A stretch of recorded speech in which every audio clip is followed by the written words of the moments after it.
My name is Einar. I'm a Norwegian developer. My day job is working for the national public broadcaster in Norway doing TV streaming systems. This is something entirely different. So this is more like evening kind of stuff. This talk is going to be roughly divided into 3 parts. So the first part is going to be about a paper called Functional Geometry by Peter Henderson. So that's the functional geometry you can see up there. And then it's going to be a short tutorial for PostScript. And the third part is sort of going to try to combine those 2 things. So my obsession with this paper started right here 3 years ago. During a conference by Mary Sheeran and John Hughes, they were talking about several influential papers in functional programming, and one of those papers was this paper by Peter Henderson called Functional Geometry. And in it, he describes an algebra of pictures that is sufficiently powerful to denote the structure of a well-known Escher woodcut square limit, and that was the artwork that we saw right here. So, yes. So the idea there in that paper is to sort of decompose this recursive artwork and then sort of recompose it using functional programming. And I thought that was pretty neat. I liked it a lot, so I tried it and I implemented it first in F#. That was sort of my go-to functional programming language, and then in Elm, and then in Reason, and it was sort of becoming this functional kata for me. But at the same time, I felt, I guess, that I was in a way cheating a bit. For if you squint a little bit, all of those languages are the same, right? So they're all basically ML. So I thought it would be interesting to try to use those same ideas, but in a rather different kind of programming language, such as a concatenative programming language.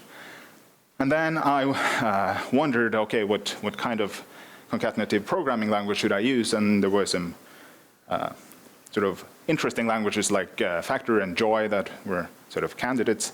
But since I was going to be doing some drawing, I sort of quickly realized that PostScript would be a good fit.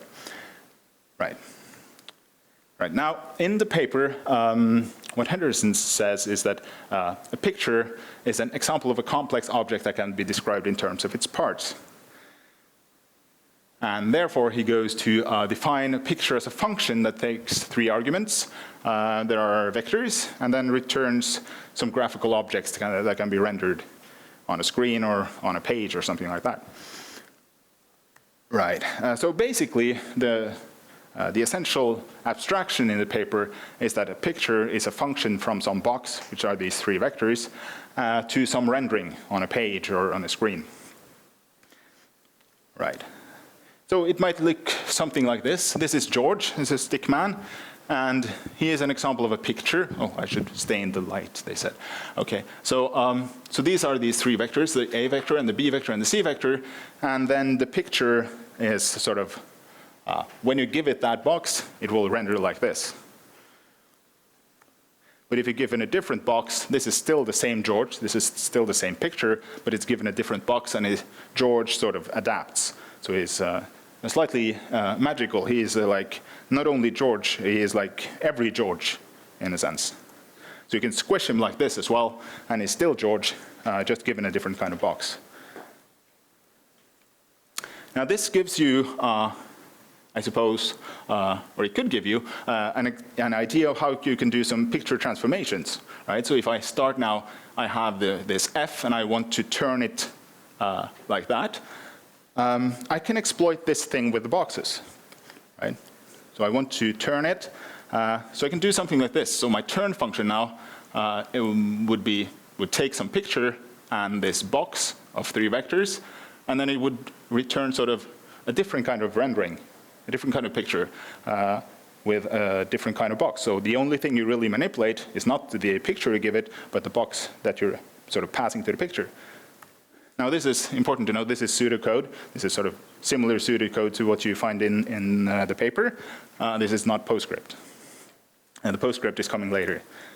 And you can sort of extract out this box transformation thing. And then since a picture is a function and turn box is a function, you can sort of compose those two together, right? So the box, turn box is a function from a box to a box. Picture is a function from a box to a rendering, and you can squish those together to a function from a box to a rendering, which is a picture. So what's going on really is that, okay, when I give this f this box and I have turned it, then sort of just in time before I pass it to my original picture, I'm going to turn it like this, and then voila, it's a sort of turned picture. And you can keep going like that. Turn composes nicely with itself. So I can turn it twice. I can turn it 3 times. You can turn it 4 times, and then it's probably time to stop. And I can do more simple transformations like this. This is called flip, and it takes like a picture and turns it like so. So you get like a mirror image.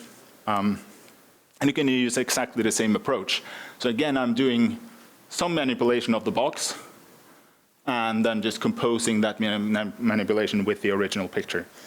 Now, with these manipulations, you can say this says now, okay, it should be A plus B minus B and C. You can see, okay, here, this is my original A and my original B. So A plus B would be over here. Minus B would mean it should go like that. And then the C is left intact in this case. And again, I can compose it, but it's not very useful in this case. So that's the second sort of simple transformation that's defined in the paper. The third one I like to call toss. It's called ROT45 in the paper, but I think it's sort of similar to throwing something into the air, I think. So that's why I call it toss. And it's a little bit more involved, but it's exactly the same sort of idea. But because it's more involved, I'm going to draw the box before and after I toss it, in a sense. So you can, it looks something like this, right? So this is my original thing, and then it goes up into the air, and then it shrinks by a factor of the square root of 2. And again, you can keep doing that if you like. You could do it a whole lot if you really want to. And it's kind of pleasing to the eye, I think. Now, when we have these 3 simple transformations, that's all very well and good, but also perhaps you want to create like more complex pictures, like compound pictures. So in this case, I'm going to put a picture of George on top of George turned 2 times over. And then above sort of combines that into a single picture. Now, what does that look like? Well, again, a whole lot of box stuff going on. Basically, what you need to do is that you need to sort of derive from the original box 2 different kinds of boxes that you'll pass to each of the 2 pictures that you pass in. Now, this is sort of generalized also, so that I can give a weight to how much space I should allocate to the first picture and how much I should allocate to the second picture. Now, in the case where I put them right on top of each other, I can give them sort of equal weights, and then it's going to be nice and fair in that case. So you can see it sort of, what's going on under the hood is I'm really constructing these 2 boxes, right? But it's important to note that, okay, I've constructed this, but this is now, my picture is my abstraction boundary, right? So I can't really undo it once I've combined it. Now I have this composite picture, and it's just as if I created this picture all along. This could have been my original picture, right? So I can, and it behaves just like a picture, right? So I can squish it like this and stuff like that. It's all this simple picture. And since I have this generalized thing, I can use that to create even sort of taller pictures and make sure that the proportions are sort of still fair, right, for 3 pictures on top of each other. So now I give twice as much weight to this one as in this one, twice as much space, and then it's nicely spaced out in the end. And I have a similar, Henderson has a similar function to combine or to put 2 pictures next to each other. In this case, George can sort of high-five himself if you combine him with himself flipped. And again, it's generalized, so you can keep going like that. Here's giving himself a high five and holding hands, I think. Okay, with these two functions in place, it's very easy to create this function that creates a 2x2 grid out of 4 pictures. So these are my 4 sort of individual pictures, and I can combine them into a 2x2 grid like that. And how do I do that? Now I don't have to mess around with these boxes anymore, because I already have these abstractions that I can use. So it's very simple now to create this composite picture. So I take sort of what I call the northwest and the northeast picture, combine them, and the southwest and southeast, and combine them, and then I put them on top of each other. And you might be wondering, could I do it like this? And yeah, sure, you could. So that's just personal preference, I guess. And again, this is just a picture. I can toss it up into the air if I want to. So I can't really tell that it's been involved in all these other kinds of manipulations. Again, final way of combining things, I think, is a 3x3 grid, which is called a no-net. So I take 9 individual pictures and compose those into a single picture. And that's going to, might not be obvious at this point, but that's going to be the structure of the finished square limit. It's going to be composed out of 9 parts. And this is, with the help of 2 helper functions, row and column functions, it's quite easy to just compose this into a picture. And again, important lesson in this paper is that every sort of composed picture is just another picture. I can do whatever I want with it, and it composes freely. All right. Now, this square limit is all about fish. So here's the fish, or sort of an approximation. This is my best replica of the fish I found in Henderson's paper. And the special thing is about this fish is that it was sort of it was Escher's invention, right? So it has these special properties that if you combine them in a special way, they fit very nicely with itself, right? So I can put this. Now this over thing is actually going to render 2 pictures inside the same box. That's only going to look nice if you design sort of your original picture very well. Now, so it's just this. So 2 pictures, P and Q, and this box, and then I'm just going to sort of take whatever I get when I render the first picture and combine it with whatever I get when I render the second picture. Now, to construct this square limit, I'm going to, or Henderson uses 2 tiles that he calls the T tile and the U tile, and I'm not sure why, but that's the names that's used in the papers. That's the name I'm going to use. So the T tile is fish combined with itself in 2 ways. And again, you can see there's been some experimentation to make this fit together so nicely, and it has some mathematical properties that are sort of interesting, but I'm not going to go into that here. So you could construct your own sort of variations that would also fit nicely with itself if you follow certain rules. Right, so the T tile here, well, I'm going to define a couple of helper functions here. This times thing is really just a way of composing a function with itself. It's not very important. So unturn is basically just composing turn with itself 3 times. So it turns the other way around. That's why I call it unturn. And the reason I wanted unturn is I didn't want to have 3 turns here, because then this would go outside of the slide. But basically the idea is to take the original picture, which is the fish, and combine it with a tossed and flipped fish, and then one that is tossed and flipped and also unturned, or turned 3 times. So this is the original fish. That would be the tossed and flipped fish up on the top, and then sort of the unturned one is the one to the right. So the second sort of basic building block is the U tile, and you can see that it looks a lot like the T tile, I think. So those 2 fish are actually identical, but the big fish has been replaced by 2 smaller fish. And again, well, this is using this over thing to draw everything on top of itself. So basically you just toss and flip, and then you turn it 1 time, 2 times, and 3 times. and then combine everything. So that's the util. With that in place, you can do the recursion. So the base case is very simple. It draws nothing, so nothing to show there. For the first, well, for one, you have this. You can probably recognize that this is the t-tile, or two versions of the t-tile, and then what you can't really see is that there are two blanks on top, right? So that would be calling this on top, but because it's blank, it's blank. But as we proceed, you can see that we're getting these copies of these t-tile and the turn t-tile filling in for all the blanks. Oh, we didn't have any more.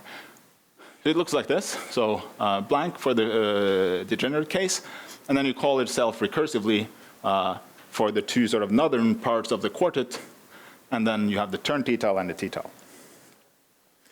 Similarly for corner, nothing in the base case, just the u-tile, and then it sort of grows like this. It grows in three ways. So it grows up for the corner, and it goes to the north and to the west, like so. And you can see that there are two, or you can see there are three recursive cases then. There's the corner case, there's a side, and then a turned side, and then just the u-tile. And that's really all we need. So we start with a u-tile in the middle, and I said that this was a nonat, right? So you can't really see it here, but there are these sort of 8 pictures around the original u-tile. There's a corner, there's a side, there's a turned corner, turned side, and so forth. And it grows nicely like so. And yeah, so it's a nonat, and it has a corner and a side, and variations of turning those things, and in the middle it has a u-tile. And that's kind of remarkably simple code for something that looks quite impressive, right? So this is, I guess, my replication of Henderson's replication of square limit, which is cool. Now, towards the end of the paper, Henderson says that a picture needs to be rendered on a printer or a screen by a device that it expects to be given a sequence of commands. And he asserts that programming that sequence of commands directly is much harder than having an application generate those commands automatically, right? And I think sort of just looking at this makes a compelling case that that's actually true. Now, something I found interesting was that sort of technical implementation details says that the pictures were drawn by a Java program which generated PostScript commands directly. And the Java was written in a functional style so that the definitions were executed were exactly as they appear in the paper. Now, I was thinking, why not cut out the middleman, right? So instead, you could have a PostScript program which generates these PostScript commands, and that PostScript can be written in a functional style, and you'll end up with definitions that are sort of somewhat similar, or you can see where they come from when you read the paper. And one thing that I found sort of endearing as I tried to learn myself PostScript, because I'd never even looked at PostScript before, is that the literature is kind of humble, right? So this is from a thinking in PostScript, and it says that it's probably true that PostScript is not everyone's first choice as a programming language. But let's put that premise behind us and assume that you need to or want to, right? That's highly unlikely, right, that you want to. But maybe you need to, in this case, to write a program in the PostScript language. So I actually wanted to, right? I wanted to try this PostScript. Right, let's see how we are for time. Not so bad, not so bad. So what I have running here is GhostScript, which is sort of my PostScript REPL.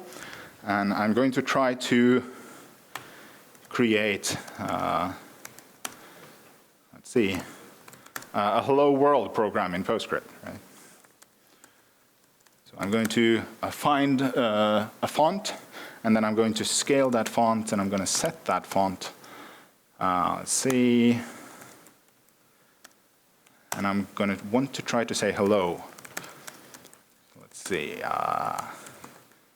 So hello, Lambda Days. This is a string, this in parentheses here.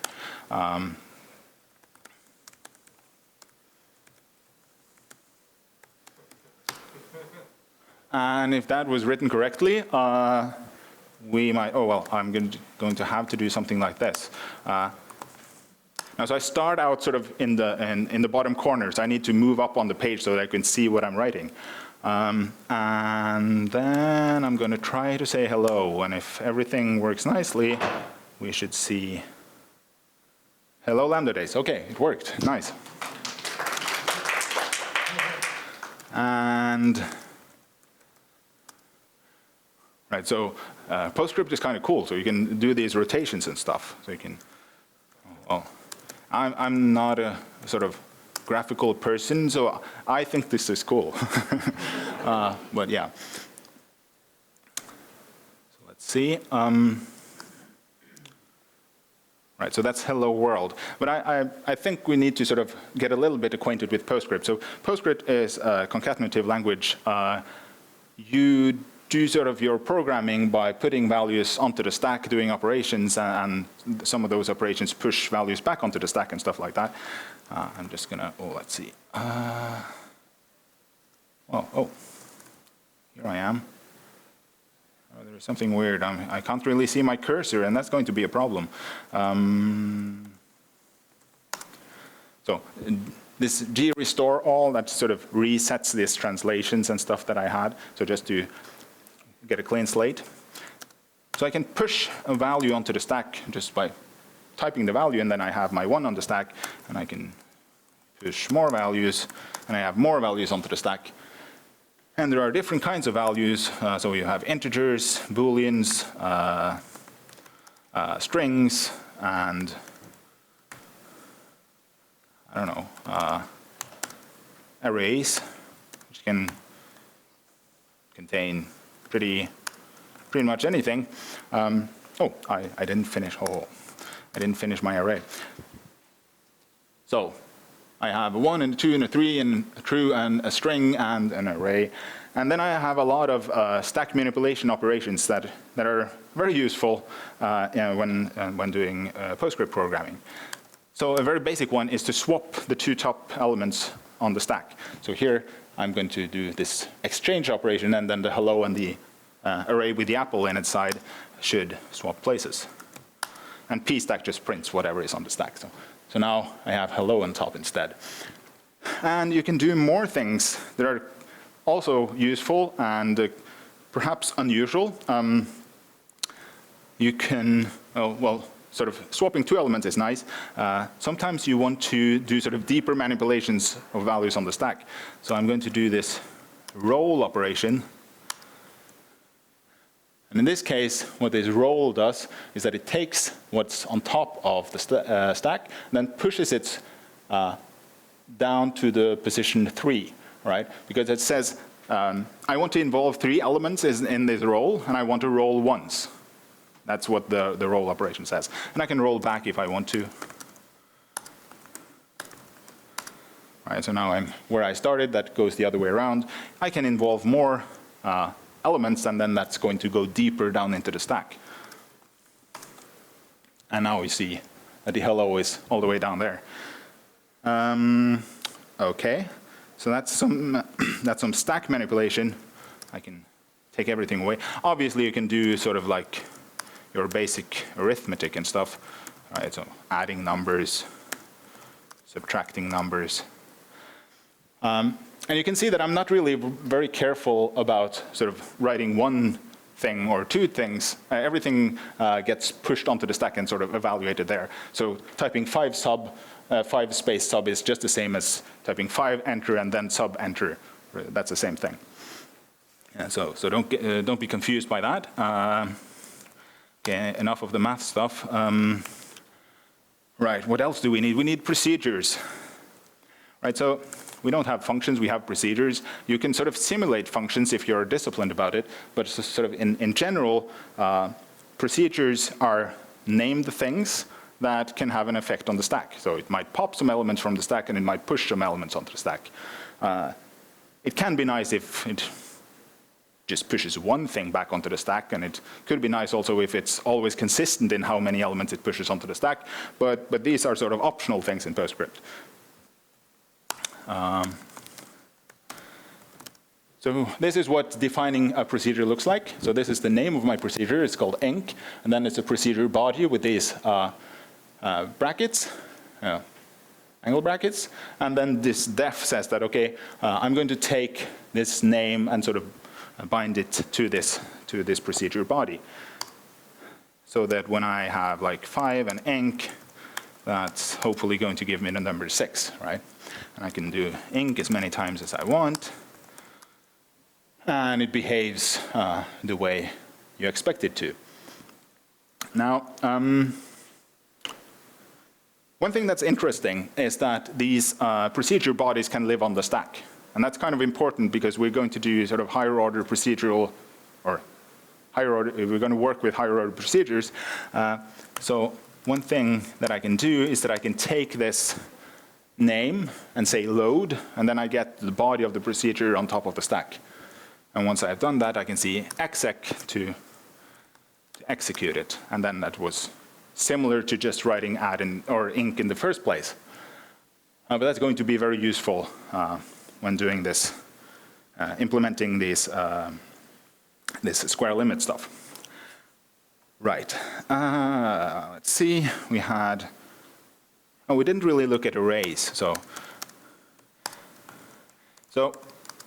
PostScript doesn't offer much in types of defining data structures. So basically, you're left with primitive values and arrays.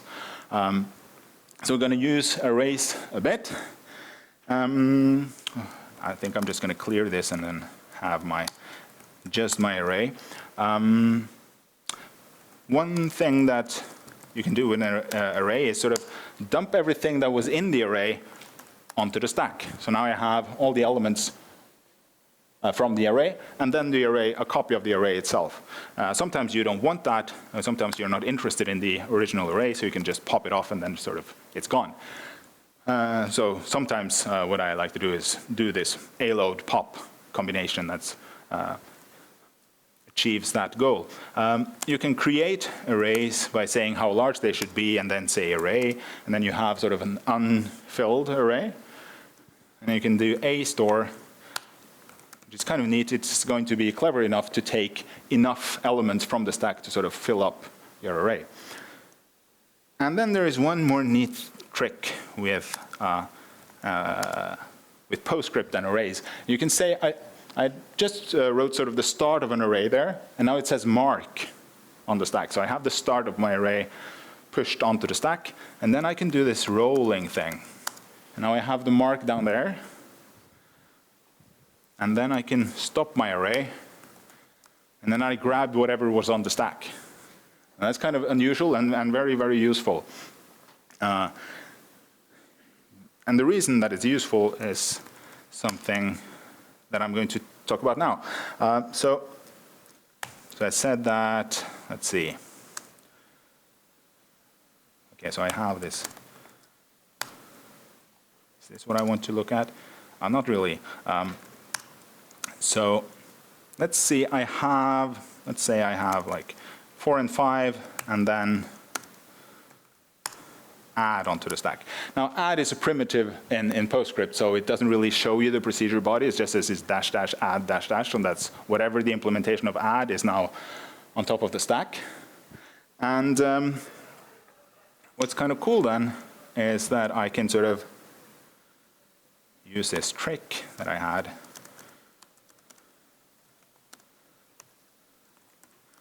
Then I sort of grabbed everything.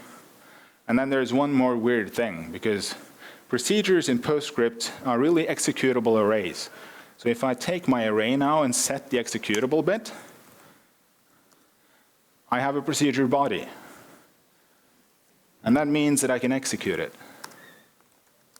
Right. And that's very useful because I want to be able to create procedures dynamically, right? And there's one more neat trick that I need to show before we sort of try to draw some fish and stuff, is I'm going to create a function called makeAdder, and it's going to use a little trick. And it should be something like this.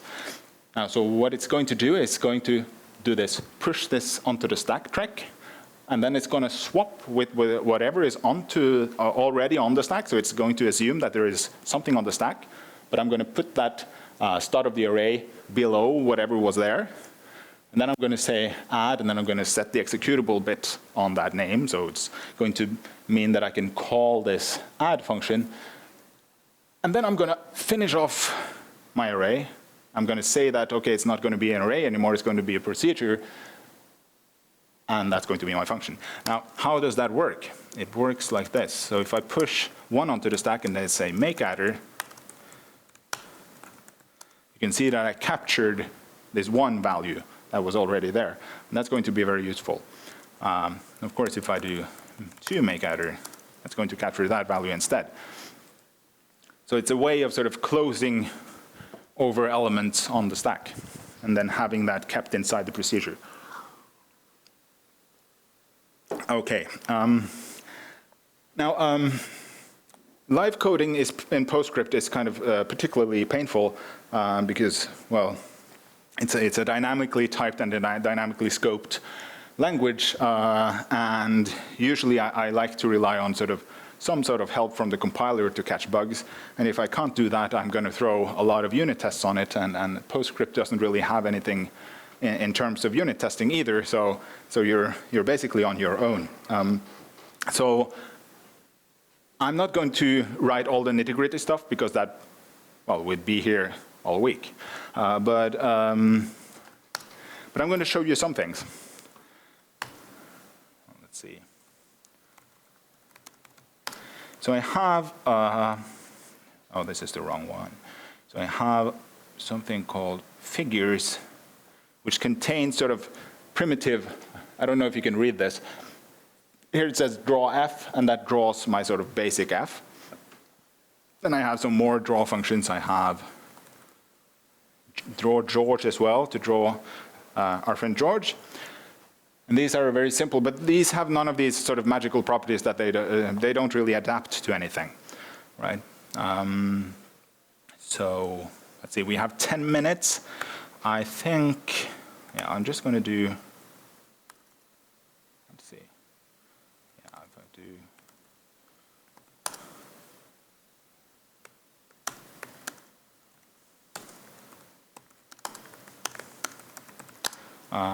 I'm going to try to draw an F. Let's see if that works. Oh, I didn't clear it, so it's on top of whatever I already drew. I think, oh, I didn't define that one. So, sorry about this. I need sort of simple thing to clear everything out, and then I can draw my F. So here's my F. But this doesn't scale, but I can still do. It doesn't scale automatically, but I can sort of scale it up if I want to, like so. But it's more interesting. I have a bunch of stuff written in something called FGO here. This is sort of my library. Oh, we see the square limit already. Yes, create picture. So I have this PostScript thing. And you can see the way that I write PostScript is that I'm very, very meticulous about writing comments that's supposed to document whatever is on the stack, because that's really all I have, right? So I need to be very careful about that. This create picture now, let's see, I can use that to create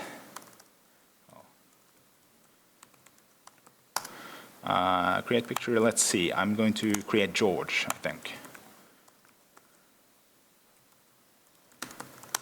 So when I'm creating George, I'm going to load the George procedure, and then I'm going to call create picture on that, because that's going to transform this sort of simple procedure that just draws George fixedly into this magical adaptable George. Let's see, yes, I think that's correct. And then I'm going to need to give him some box, and I have a box, and again, it's not very fancy, it's just an array of 3 things, which are these 3 vectors, my A vector, and then my B vector, and my C vector. And then I can hopefully, let's see, yes, I have that on the stack. And if I then do, now I can see this is my box, and this is, well, it's not obvious, but it's George. And, well, he's way up there. I think I'm just going to actually kill this and do this once more.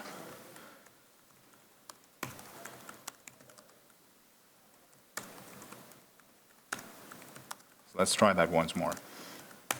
Draw George, load, and yes. I need to load him, and I need to create a picture. And then I can do some box and George, and he's here. Yes. Now, since we don't have too much time, I'm going to have to skip some things. That's fine. I think we're going to go basically straight to the fish.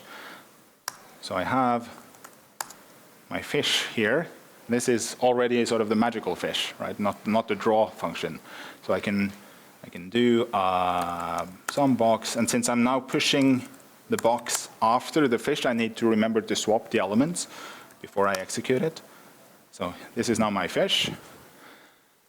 And the nice thing is that, remember I said that you have this things that look similar to what's in the paper. There's sort of, you can express the ideas in PostScript similarly to the way you see it in the paper.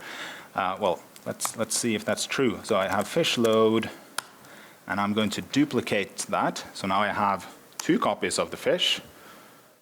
And I'm going to toss and flip it. So now I have the original fish, and on top of that I have a toss and a flip fish. And I'm going to duplicate that, and I'm going to turn it 3 times over. So now I have 3 fish. And I can say over.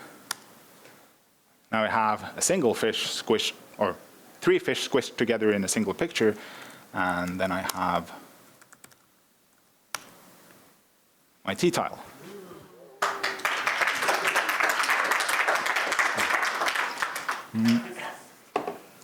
With the T-tile in place, it's very similar for, well, maybe we should just try to do it very quickly. So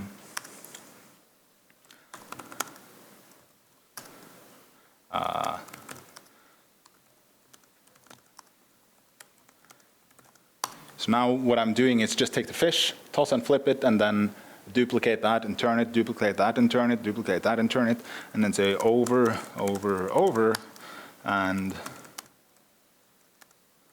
well, exchange and execute, and that would be the U-tile. Okay, I think since we're running out of time, I should do this very quickly now. So load. I'm just going to show you the code for a side.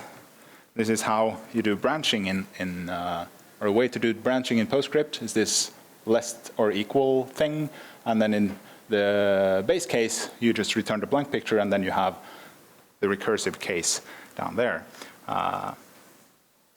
So I can do something like this. Side.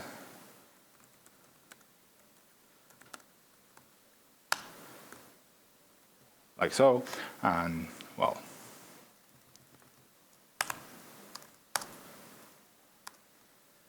And you can sort of grow up like that, right? And similarly, you can load the fish, and I think we're just going to do the square limit. Because I have one more thing that I wanted to show you.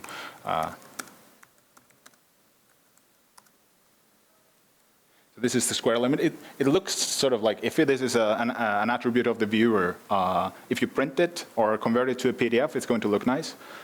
You can print it really, really large. I did that at an art school. It's kind of nice. But yes, there's one more thing. So there's one thing that's missing, which is the colors, right? So I have Let's see, yes. Oh, this doesn't work. Let's see, why doesn't it work though? Fish, load, right? This is my fish. Oh, I don't have the lens. That's the entire idea of having this colors thing. Where is my lens? My lens should be there. Let's see. It's annoying when you're... Oh, I didn't run it. Is that it? So clear, fish, load, some lens. Let's see if this works now. Okay, so this is a colored fish. And the idea with this is that I can change its color, right?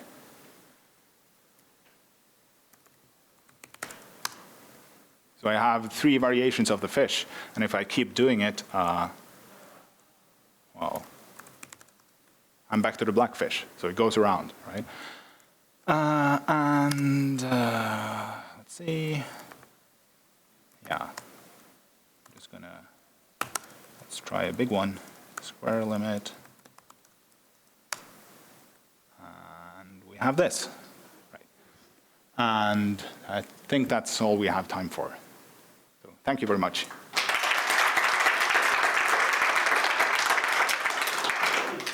Yeah, there's one thing. If you're interested to look more closely at this, let's see. Everything is available on GitHub. So all the code and also the slides, which are obviously also written in PostScript because that's the way to do slides, right? So thank you.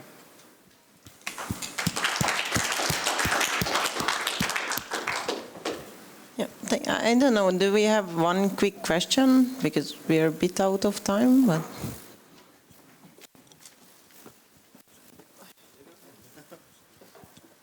yes, thank you very much for the nice presentation. I was wondering, more practical question.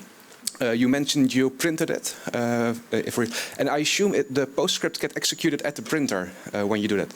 Is there not a limit for the stack size or something, or does that not block you in any way? That's an interesting question. I think I can't recall the depth that I used, but it wasn't a problem, I think. So I did a pretty deep square limit printed out on a proper printer, and it executed just fine. It's much worse if you do this as an SVG in the browser with Elm or Fable or something like that.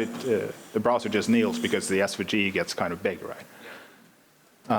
But here, not so much a problem. But it gets hard to see the tiny fish after a while, right? So it's, yeah. all right, thank you. Thank you very much.